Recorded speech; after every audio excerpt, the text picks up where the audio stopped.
What's going on, guys? It's Vid, and I just got my brand new iPhone 15 Pro. So in today's video, I'm going to be going through a quick unboxing as well as go through the setup process, and then I'm going to give you guys my honest thoughts about it. So let's not waste any more time and get straight to it. So here's our first look at the phone box. I decided on the blue titanium. You can kind of see that on the sides of the box at the Apple logo, but you can't really tell what color it is from the front. I also went with the 256GB version as I figured that 128 would definitely not be enough. However, with the use of cloud storage and the fact you can use external SSDs to record video, you don't really need the 512 or the 1TB except for the convenience factor.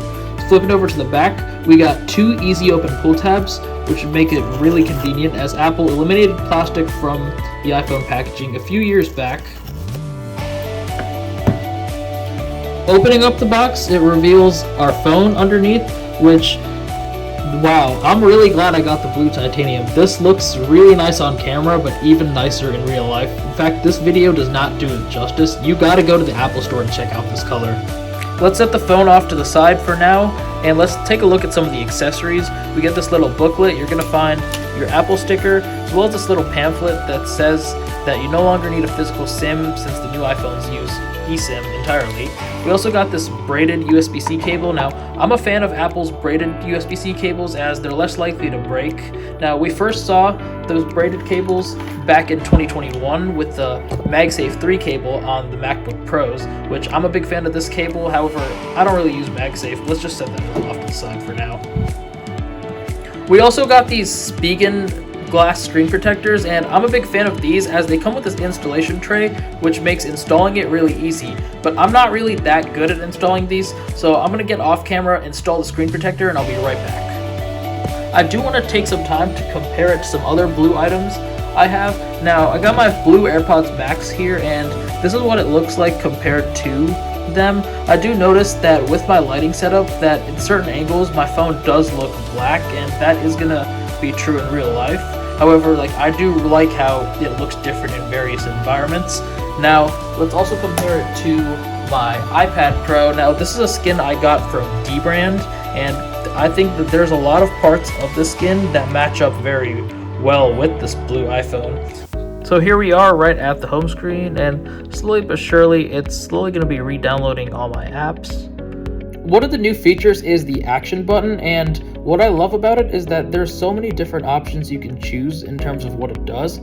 I'm probably going to set mine to a Siri shortcut, most likely something for my Tesla. In terms of pictures, the default is now 24 megapixels, up from 12 megapixels on the previous generation iPhones. And when it comes to video modes, it has ProRes recording just like the 14 Pro and the 13 Pro. However, you can now record in log in addition to HDR and SDR, and I don't think I'll really be using this, but I do want to learn how to use it. Alright guys, so we got the phone set up, and now it's time for the camera comparison. This is what the front camera looks like on my iPhone 12 Pro. And this is what the camera looks like on my iPhone 15 Pro.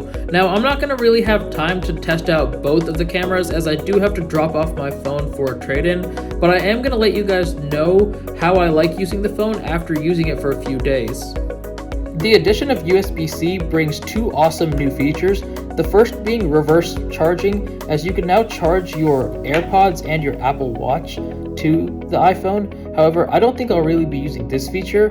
One that I will be using, however, is the fact that you can record video straight to USB-C SSDs. I'm going to find this really convenient as the ProRes video does take up a lot of space. This is also my first phone with the always-on display. Now, I could see this helping me out a lot in terms of productivity. Alright guys, so now we're recording this in cinematic mode. I really like how this looks. You can see the nice blurred background with my face in focus. I think I'm going to use this feature a lot going forward. I was also able to test out the camera. Now, here are just some of the pictures I took. I did take way more, however, these are my favorite. So, I've had my phone for about 4 days now, and so far I like it. I do notice some problems, which I'm going to talk about later on, but now I'm going to go through the day-to-day uses of my phone and talk about how I like it and how it holds up with my everyday use.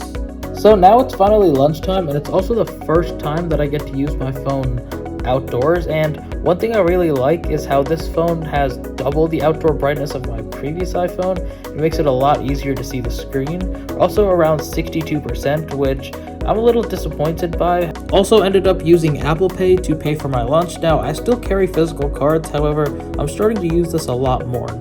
So I just got off of work now, and my phone is sitting at 34% battery.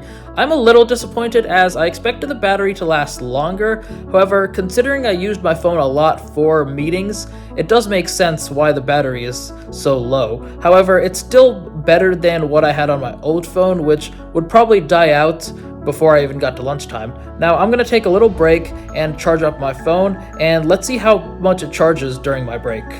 So I just got off my break, and my phone is now charged up to 80%, which is pretty impressive that it can charge so quickly in a short period of time. I do need to go to the Apple Store because I have an appointment. I do still need to buy a case for it, as well as purchase AppleCare. I also do want to check out some of the new products that were released. So yeah, let's head over to the Apple Store. Alright guys, so I just got to the Apple Store, and I want to take some time to look at some other devices. First up, I wanted to take a look at the natural titanium iPhone again. It does look pretty nice. Also got a chance to look at the space black MacBook Pro, and this looks amazing. I mean, if you're upgrading, you are in for a treat.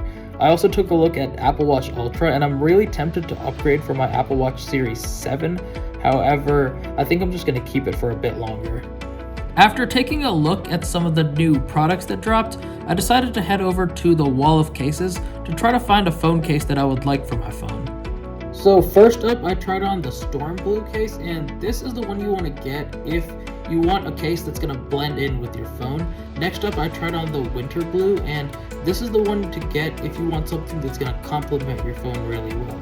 I then tried on the Clay case, which is a nice color, however, not really a fan of how it looks on the blue. Same with the green. This color looks amazing, however, it just doesn't really go well with the blue. Alright guys, so I just got back home from the Apple Store, and there were a lot of new products that I liked. However, I decided not to buy anything as there's nothing I really need to upgrade at the time.